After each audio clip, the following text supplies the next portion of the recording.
Thank you. Thank you. I want to thank everybody for coming out here today. In case you hadn't noticed, I am running for U.S. Congress, all right, in the 2nd district.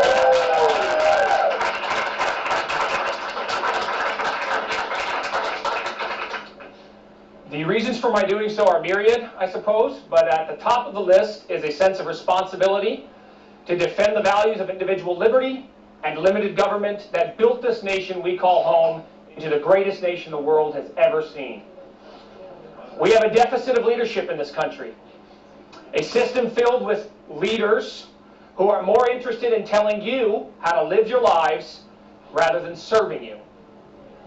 We have a professional ruling class that has become entirely disconnected from the needs and concerns of their constituents and who instead serve the cause of globalist and multinational interests to the detriment of you, the American citizen.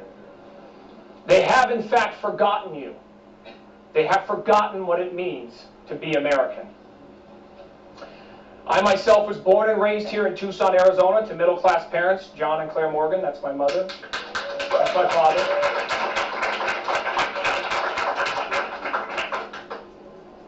I wouldn't be here without you guys. Yes, in more ways than one, it's true. Southwestern Arizona has always been my home. I love the people, I love the culture, I especially love the food. Yes, including those ones that you have to watch out for on the side of the street, but it's good eating, it's good eating. That's why I always say a blessing over my food. All right? It's the truth. That's exactly why I do it. Yes. We are a community that has always thrived on the quintessential American ideal of creating a melting pot of peoples, no matter their birthplace, status, or religious creed. One of the leaders in the creation of the Arizona Territory and Tucson's first Hispanic mayor was Esteban Ochoa. This region was home to a large contingent of the all-black regiment of the U.S. Army, the Buffalo Soldiers, stationed at Fort Huachuca. Being a border region, Mexicans, along with the already planted native peoples who already called the area home, early on infused their legacy and traditions into the fabric of the communities that sprung up. Immigrants from around the world came to the mining towns of Tombstone and Douglas, while the rail lines brought ever-increasing additions to the cultural and ethnic milieu. Each group brought their own unique cultural contributions to what would become their new home. My home, your home. Tucson has often been referred to as a big city with a little town feel, and it is. This welcoming, laid-back, and friendly attitude is among the many charms that draw people to the Southwest even today. That, and of course, the ever-plentiful sunshine. It is why I remain to this day. This is my home.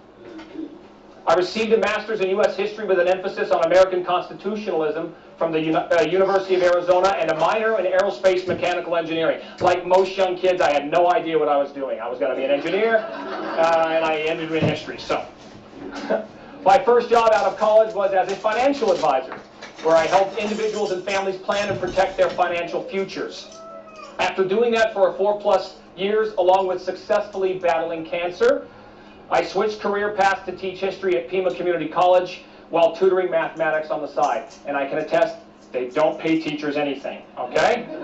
It's part of the reason why I got out of that entirely at Pima. I've done a little of everything, even recently trying my hand at retail at Dillard's. But my passion has always been history and politics. From my teenage years, I've been involved as a volunteer for numerous political campaigns. Service has always been a part of my life. From my earliest years, I spent my summers helping my church in building projects and ministry work at homeless shelters and nursing homes, and many of those friends and relationships are here today. I currently am a volunteer at the Wilmot State Prison and am a proud member of a local nonprofit, the American Patriot Memorial, which advocates for the promotion of patriotism in our community. Most recently, I was a contributor for the Arizona Daily Star, Tucson's largest newspaper, where for the past 2 years, I wrote conservative opinion pieces on a variety of political topics related to our community. And they printed every single thing I ever wrote, okay? You'd be surprised. I got asked that a lot. People were like, did they print it? Did they ever stop you? No, they didn't. They didn't. They tried to, and sometimes they hit it. Rather than run it on Sunday, they ran it on Wednesday, but they printed it. I even hosted a radio talk show for a little more than a year. However, the time for pontification has come to an end. It is easy to critique, but it is far harder to do the heavy lifting of governing. My passion for history, and especially the history of this, the greatest and freest nation the world has ever seen, has compelled me to take up the call to be a public servant. I consider it the greatest fortune of my life to have been born in the United States. And I mean that. My love of learning inevitably led me from an early age to politics and the ideas that formed this nation. What makes us different? It is our ideals. No other nation has a Declaration of Independence like ours. No other group of men put down on paper for all to see such a sweeping tribute to self-evident truth and then fought to defend it and see it implemented. Since then, this nation's history can be summed up as an attempt to live up to the ideals laid out in that document. And it has cost us dearly in blood. Yet that blood has brought liberty to people both here at home and abroad. You may call me an idealist, and many have.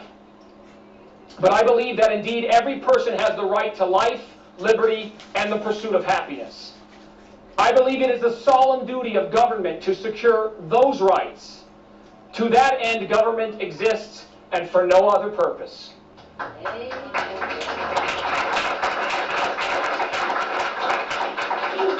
The commitment to this ideal has been lost, and the halls of government are filled with professionals who have proper pedigree, but no heart for service. Rather than promote ideas that will contribute to the freedom of Americans, many in the political class have been about amassing wealth and power for themselves at the expense of those they represent, staying in power through a consistent drumbeat of fear and envy. This country belongs to us all, and if we do not come together and listen to one another, we will lose it. Today we have one entire political party who is actively engaged in opposition to this nation's sovereignty. Open borders and an unchecked flow of illegal entrance to this nation's wealth and prosperity is their mantra. Leadership within the other party is just as committed to globalist interests at the expense of the American people whom they are supposed to represent. Neither major political party has done anything to fix our broken and outdated legal immigration policy, which only exacerbates the problem of illegal aliens in this country. Neither have they made any efforts to expand our legal guest worker programs. Why? Because both have benefited from maintaining the status quo. Our healthcare system is in shambles, as there has been little interest in the political powers that be to release the forces of a free market from the laws that govern, into the laws that govern healthcare, as they are beholden to giant insurance and corporate hospital lobbies. And that's just a fact. I wish it wasn't so, but it is. Rather than focus on educating themselves and the rest of the citizenry of this country on what healthcare is, and fundamentally changing the conversation surrounding health-related legislation to a patient-centric viewpoint that emphasizes addressing need, lowering cost, and expanding choice by empowering the decision of the individual in the healthcare market, lawmakers have increasingly chosen a government-centric viewpoint that places greater strictures on patients and hampers doctors with mountains of bureaucratic red tape, thus creating an inefficient and expensive healthcare system, all while gathering more power to themselves. Obamacare was and remains an unmitigated disaster for this country, and it is directly responsible for the inefficient and expensive healthcare system that is more broken today than ever before. The disaster that is Obamacare has been borne especially by this nation's most vulnerable and those who need quality access to care the most, the poor and the elderly. This horrendous and unconstitutional law must be repealed immediately, and I promise I will work toward that end if elected. Policies that decrease taxation and over-regulation must continue to be pursued, for it is these policies that allow, in particular, small businesses to thrive. These are the engine of commerce to much of this country, but especially to the people of CD2. Releasing the people of this country to pursue their intellectual and economic dreams has been and will be the only way that this nation continues to lead the rest of the world. The heavy hand of government must be removed as much as possible to allow people unfettered access to pursue happiness. The cherished American value of life, especially that of the most innocent, the unborn children of this country, must be fought for. The Democrat Party is totally dedicated to infanticide. They must be met on the field of battle and their cult of death destroyed. If you cannot get life right, you will fail at all else. You will. It's the most basic life, liberty, pursuit of happiness.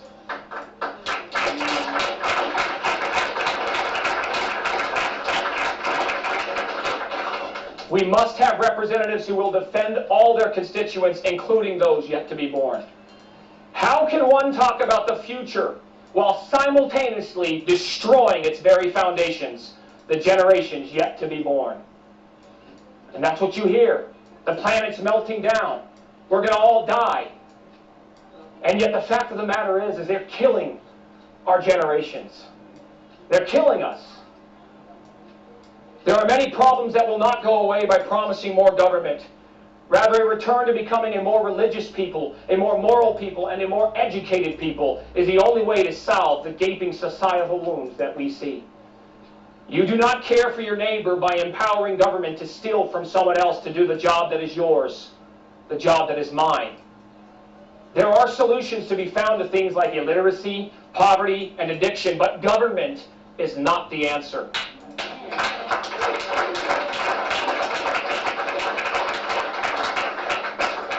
You and I, the citizens, are. To paraphrase President Ronald Reagan, today I am temporarily laying aside my time as just a citizen to pursue the office of the public servant. I can promise that if elected, I will fight for and champion the just natural rights of all my constituents and all citizens of this country.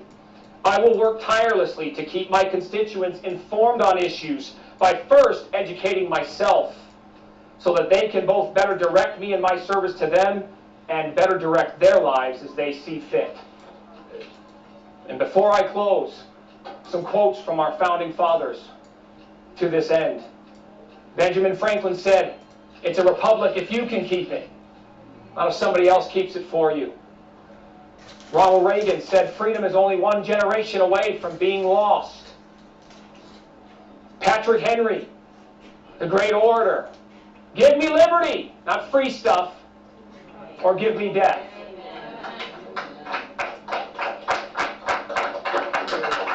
Thank you. And then, of course, President Trump, at his State of the Union speech. He had a lot of great lines in there, but this one was among the best. We are born free, and we will stay free. But that freedom can only come from you and I doing our responsibility. And this quote, you've heard it said that the only thing necessary for the triumph of evil is for good men to do nothing. And as I look at what is going on in my country, I see daily what is good being called evil, what is evil being defined as good. I see our national sovereignty and security surrendered for political correctness. I see the needs of non-citizens constantly championed over that of citizens. I see open corruption and criminality in our halls of government swept under the rug, while endless investigations are pursued to find crimes against those deemed unfit to rule by those in power. I see a national media apparatus dedicated to supporting and defending this venal political construct, who daily spreads misinformation, disinformation, and willful and blatant lies. Taking it all in, I have to ask, is there not a cause to arise and fight? I think the answer is obvious. So I will no longer do nothing. I'm all in this fight. This nation is worth it. You, the people, are worth it. I am in this for my country, but I cannot do it alone. So I ask you to give me what you can. Your time, your passion, your energy, yes, your money. I will be your voice and your face, but I need you to be my hands and feet. Without you, I cannot do this. So pick up a yard sign. I think they turned out rather well. Grab